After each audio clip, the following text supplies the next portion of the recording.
Hola a todos, soy Pamela de Boss. Anteriormente realizamos una entrevista a los estadounidenses viviendo en China para conocer sus experiencias en ese país. Y muchos de ustedes nos preguntaron cómo es para los extranjeros tener citas en este país. Y si bien no es un asunto de vital importancia, creemos que puede ser divertido conocer las diferencias entre Asia y el Occidente. Así que el día de hoy realizamos una entrevista a los estadounidenses para saber cómo es para ellos tener citas en este país. Esto fue lo que nos dijeron. Where are you from and how long have you been living in China? I'm from Texas. I've been living in China almost 5 years. So I'm from the DC, Virginia area in the United States, and I moved to China in 2018. I'm from the United States, the state of Georgia, so the South, and I've been living in China for about a year and a half at this point. I grew up in New Jersey in the US, and I've been in China about 3 years. I'm from Philadelphia, the States. I've been in China since 2017. I'm from Chicago, Illinois, so the US, and I've been in China for 15 years now. So today we want to find out a little bit about what it's like dating in China as an American. So have you started dating, or have you dated anyone in the 15 years that you've been here? Yeah, I had a Chinese partner for 2 years on and off, and then recently I just broke up like 3 weeks ago, so single and ready to mingle. But we dated for about a year. Actually, I moved to China because my boyfriend from grad school we met in New York is Chinese, and now he's my husband of 2.5 years. Okay. So why are you open to dating a Chinese person? For me, dating someone, it doesn't matter what their ethnicity or their race. It's just I'm definitely a big personality person, so I like the person's personality. I'm sorry. How explicit do you want me to? No, I'm kidding. I mean, I think that I don't know if there's a reason, but I am attracted to Chinese guys as much as any other guys. The way that I see it too, if you're not dating local Chinese, you're missing out on a really beautiful bunch of people that make up the majority of the population here. So there's also something I've found really gratifying about the cultural exchange that comes from it as well, even if it's not something that develops romantically or into anything else. I've had some really amazing conversations and getting to know a little bit more about the queer scene through their eyes is also really cool. So can you talk a little bit more about the LGBTQ scene here in Shanghai? Yeah, I think it's really interesting. Living day to day, you can really be pretty open and pretty comfortable as a gay person. I think that the tension a lot of times for Chinese guys, from the experiences I've had and the conversations I've had, comes more from a family perspective and a personal struggle than it does often from the day-to-day walking around the city, because Shanghai typically has a very you do your own thing kind of perspective on stuff. How do you typically meet Chinese people in the first place to date? Well, usually the hookup apps like Tinder, Grindr, these kinds of hookup apps. And then if something kind of develops, you go from there. But often I've noticed with Chinese people, they'll have friends and be like, oh, I have someone who'd be perfect for you. But the couple of times that happened, it was not, the sparks did not fly, let's put it that way, yeah. Do you have any stories like that to tell? Oh my God, okay, so my least favorite thing is a bad English name. So my Chinese name, I had a Chinese person give me my Chinese name because I didn't want to choose a name that made Chinese people go, oh my God, what was he thinking? That's a horrible name, right? So I hate names like Coach, Prada.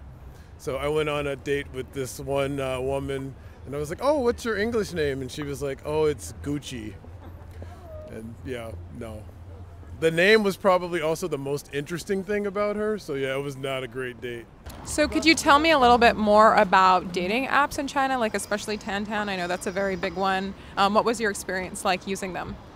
Well, the thing about dating apps in China, you have your pictures, and a lot of people, it's a very big Chinese culture to edit the pictures, but it's not even just editing, tweaking a thing here, tweaking a thing there. It's more changing their whole face So like when you see someone in person, it's like, huh? That doesn't match. So even the guys do this. What are some of the things that they typically change in their pictures? Well, like the general like Chinese thing I would say is make their face lighter. So like some of their pictures, they be looking like ghosts. They're like just really, really white.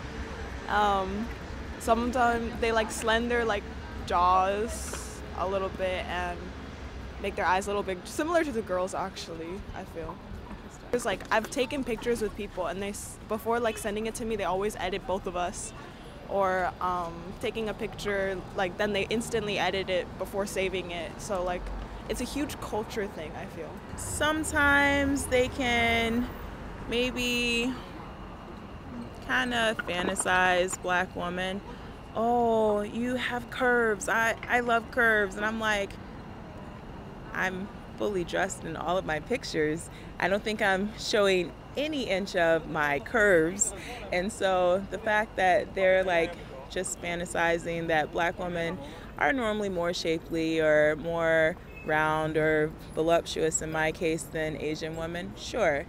But again, I'm looking for a real connection, not just someone to sleep with. So a lot of times it's, can we get past the surface level things and make a real connection, something like that. From your experience, do you think Chinese people are open to dating Americans, or in your specific relationship, was he kind of open to dating an American? No. So when we first met, it was kind of like, you know, we're young, this is fun, but we didn't see a future together because, well, mainly his family, his parents were like, no way. The first rule was kind of like, you're going to America to study, but don't bring back an American girl. And so we kind of ended our relationship because of all of that after graduation. But then I guess love overcame and we kind of just worked through the culture barriers and just kind of made things work with his family. A lot of Chinese parents want Chinese grandchildren, and they want to keep their daughter here in China. Even if I intend to stay in China, they still have that fear of, where's my daughter going to be? Is she going to be in another country? Where's my grandchildren going to be in another country? Things like that. Yes, I think they're very, some of them aren't, but the ones who aren't don't talk to me. So I don't know. The ones I have talked to are very, they like foreigners. They think foreigners are cool, and they especially like foreigners who can speak Chinese, but they don't really care. Usually they really, really want to learn English. That's why they go to talk to foreigners, because they really want to learn English. Learning English is a very valuable skill in China and in the world in general, so it's something they want to do. And so they don't really care too much about dating foreigners, yeah. When it comes to dating and relationships, what are some of the biggest cultural differences that were a little challenging for you? Okay, biggest one. Straight up, the biggest one that I always bump into, because as a kid I was taught to say thank you all the time. Chinese girls, especially like when or Chinese people in general, but mainly Chinese girls, if they want to be close friends with you, whenever they hear thank you from you, they're like, don't say thank you. They get uncomfortable because they feel like saying thank you puts distance between you and them. And I don't really like that because I'm very uncomfortable with not saying thank you. So I say thank you all the time, which I think is probably a problem of mine, but that's the biggest thing that's kind of uncomfortable. Because Chinese girls always kind of get mad at me. They're like, hey, don't say thank you. I don't like you saying thank you to me. And I'm like, okay, geez, I'm just trying to be polite to you. From what I understand, Chinese women are very much like, can this guy provide security? So can you buy me a house? What is your job? How much money do you make?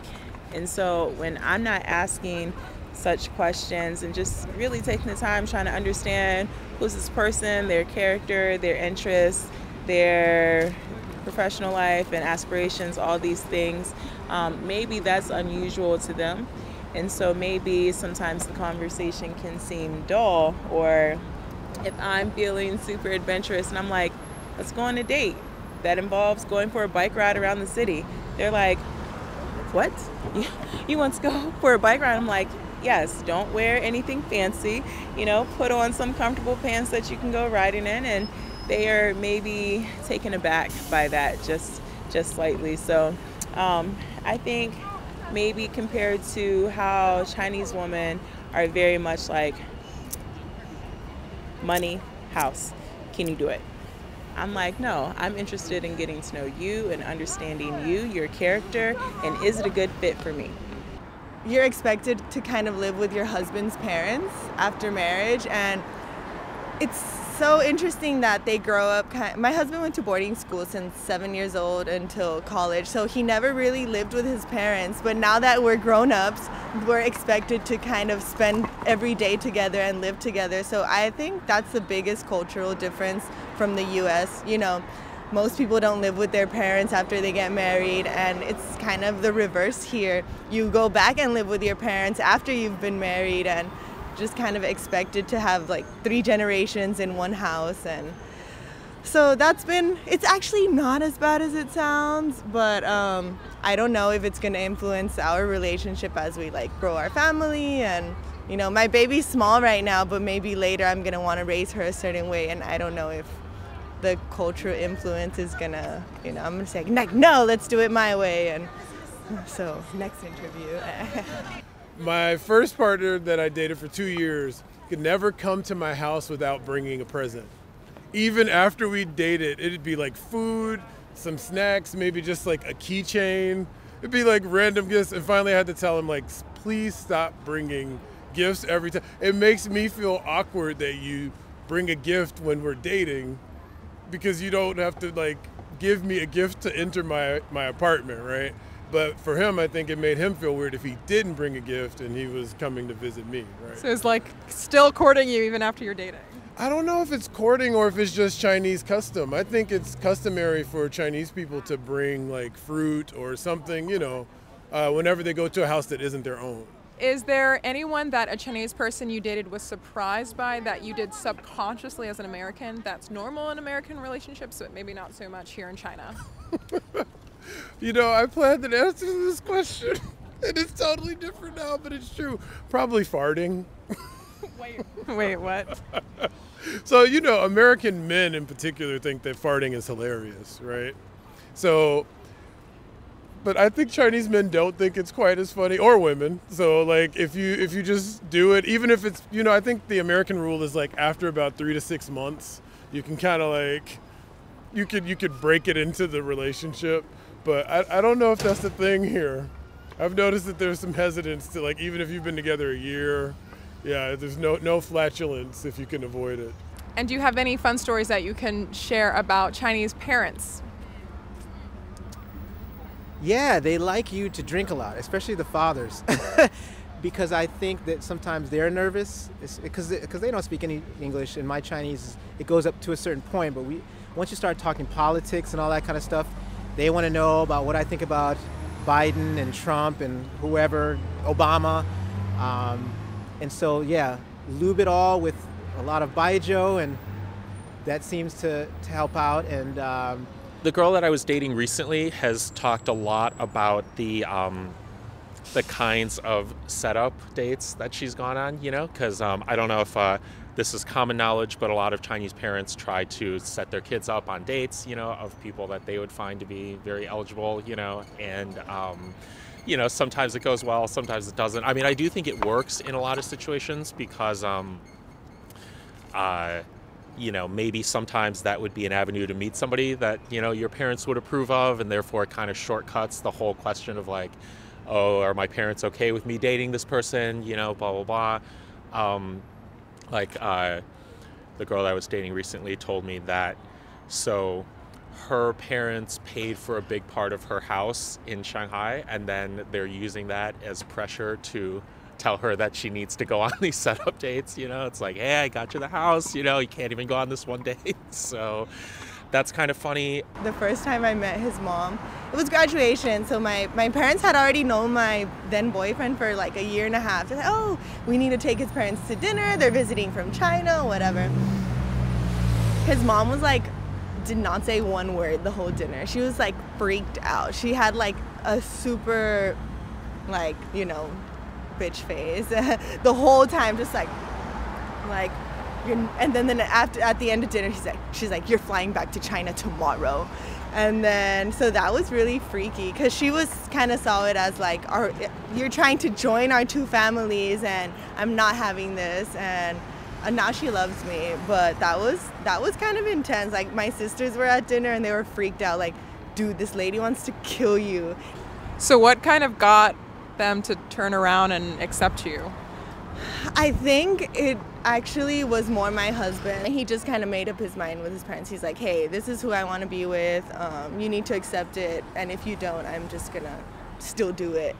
And so I think that's what a lot of Chinese kids or like people our age need to kind of just like step up and show their parents, because they grew up in really different times. And you know, like my in-laws, when they were growing up, they remember when there was no food and these kind of, and then China just like, they became well established, they started their businesses and everything just moved up and changed. So they've seen so much. And I think when their kids were born, they were born into a different time, a different generation. So that might be the biggest problem. There's a lot of generation gap, and sometimes the parents don't understand their kids. So if kids are more firm about what they want, I think the parents will respect it. Okay, so when it comes to dating and relationships, what are some of the biggest cultural difficulties that you've experienced? I don't think this is, necessarily every single Chinese person is like this, but something that I am personally is very expressive about my emotions. I'm pretty fiery. I'm very exuberant. I like to have conversations that go really in depth about how I feel. I like to have emotional support in my relationships. And the couple times that I've dated Chinese guys, I don't feel like there's an expectation to be as straightforward with the communication. I think that people typically gravitate more towards I'm saying this, which you should understand means this. Whereas I want to hear exactly what you mean, exactly as it said. And also, with the guy that I'm dating currently, everything is okay with him. And I'm like, you don't have to be okay all the time. I actually would rather have you tell me and come to me when you're upset and vent and talk, and he's just like, no, I'm fine. Are there any stereotypes you've had to deal with while going on dates or while just meeting people online about you being American? I feel like the biggest one is that Americans are easy. I actually went on a date with a guy quite recently, and I'm a very direct person, I think, as most Americans are, and I'm not really shy to talk about sex necessarily, and I think that's really mind-blowing to some Chinese guys, especially that they're like, wow, a girl's talking about sex, this must mean she wants sex. And I'm like, that's not necessarily the case. It's not an issue to me. It's not a big deal to me. But I feel like for them, that's something that they never really talk about. So if I talk about sex, then I think that gives certain kinds of, they have certain kinds of ideas of what that means. But one of them, he was kept trying to push to go back to my place, and I was like, I don't want to, and I will not invite you to my house, and no. And that's happened a couple times. I was thinking before I came here that everyone's going to be extremely serious, but some people are very serious. Most people aren't, actually. That's something I found out. Tragically found it. Do you think that's an age thing? Yes, definitely. So if it's weird. The younger people usually are more into that committed stuff. But everyone in Shanghai, for the most part, especially that's older than me, they always don't want anything serious at all. In fact, they're extremely casual. One girl was so casual, she just dumped me. It was a very awkward story. We went to a Costco, and she wanted me to take pictures of her in Costco because girls like taking pictures of themselves, and I was really uncomfortable with that because people were shopping. So I was like, I can't do it. I don't want to take the pictures. And she got really mad at me. And because our relationship was really casual, she just said, screw you, and dumped me right there. I had to walk home. It really sucked. Wait, she dumped you in the Costco? She dumped me outside the Costco. She said, I was like, hey, could you get a taxi to bring me home? Because my phone was out of batteries. I didn't charge it that night. And she said, you can go home by yourself. I'm like, really?